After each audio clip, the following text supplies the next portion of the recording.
नाशिक साल्हेर ते पायरपाडा रस्त्याच्या कामाचा बोजवारा, नागरिक त्रस्त. जागतिक वारसा स्थळाकडे जाणाऱ्या मार्गाची दुरवस्था. सटाणा, साल्हेर आदिवासी आणि दुर्गम भाग म्हणून ओळखल्या जाणाऱ्या साल्हेर ते पायरपाडा या महत्त्वाच्या रस्त्याचे काम गेल्या 3 ते 4 वर्षांपासून चालू बंद या स्थितीत असल्याने नागरिकांचे अतोनात हाल होत आहेत. विशेष म्हणजे ज्या मार्गावर महाराष्ट्रातील सर्वोच्च शिखर आणि जागतिक वारसा म्हणून महत्त्वाच्या असलेल्या साल्हेर किल्ल्याचे स्थान आहे, त्याच रस्त्याच्या कामाला वारंवार विलंबाचा फटका बसत आहे. यंदाच्या पावसाळ्यात रस्त्याची अक्षरशः दुरवस्था झाली आहे. 4 वर्षांपासून खोळंबलेले काम, पर्यटकांची गैरसोय. हा रस्ता परिसरातील अनेक वाड्या वस्त्यांना मुख्य गावाशी जोडणारा एक महत्त्वाचा मार्ग आहे.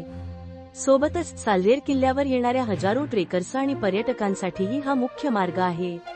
मिळालेल्या माहितीनुसार रस्त्याच्या कामाला सुरुवात होऊन 4 वर्षे उलटूनही ते पूर्ण झालेले नाही. काम सुरू होते, काही दिवसांनी थांबते आणि पुन्हा काही महिन्यांनी सुरू होते. कंत्राटदार आणि संबंधित प्रशासनाच्या ढिसाळ नियोजनामुळे हे काम पूर्णत्वास जात नसल्याचा आरोप स्थानिक नागरिक करत आहेत. जागतिक वारसा स्थळाकडे जाणारा रस्ता असा अपूर्ण अवस्थेत असल्याने पर्यटन व्यवसायावरही विपरीत परिणाम होत आहे.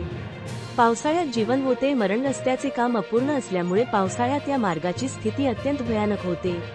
सर्वत्र चिखलाचे साम्राज्य पसरते, खड्ड्यांमध्ये पाणी साचते आणि रस्ता दलदलीचा बनतो. परिणामी शालेय विद्यार्थी, शेतकरी आणि इतर नागरिकांना जीव मुठीत घेऊन प्रवास करावा लागतो. तातडीच्या वैद्यकीय मदतीसाठी रुग्णवाहिका वेळेवर पोहोचणेही कठीण झाले आहे. या रस्त्यामुळे दळणवळण ठप्प होऊन जनजीवन विस्कळीत झाले आहे. स्थानिक ग्रामपंचायतीच्या अंतर्गत कामाचाही बोजवारा केवळ मुख्य रस्त्याचेच नव्हे, तर स्थानिक ग्रामपंचायतीच्या अंतर्गत असलेल्या गावातील अंतर्गत रस्त्यांच्या कामाचीही तीच अवस्था आहे.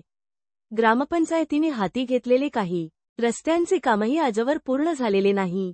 स्थानिकांच्या मागणीनंतरही कामाला गती मिळत नसल्याने नागरिकांमध्ये तीव्र संतापाचे वातावरण आहे. नागरिकांची मागणी: साल्हेर किल्ल्याचे महत्त्व ओळखून प्रशासनाने तात्काळ या कामात लक्ष घालून साल्हेर ते पायरपाडा रस्त्याचे आणि अंतर्गत रस्त्यांचे काम तातडीने पूर्ण करावे. रस्ता पूर्ण झाल्यास स्थानिकांची गैरसोय दूर होऊन पर्यटन व्यवसायाला चालना मिळेल. अन्यथा पावसाळ्यात होणारे अपघात आणि आरोग्याच्या समस्या अधिक वाढतील, अशी मागणी स्थानिक ग्रामस्थांनी केली आहे. रस्त्याचे काम तातडीने मार्गी लावून नागरिकांची गैरसोय दूर करावी, अशी अपेक्षा आता व्यक्त होत आहे. संवाददाता अशोक शांताराम शिंदेची रिपोर्ट.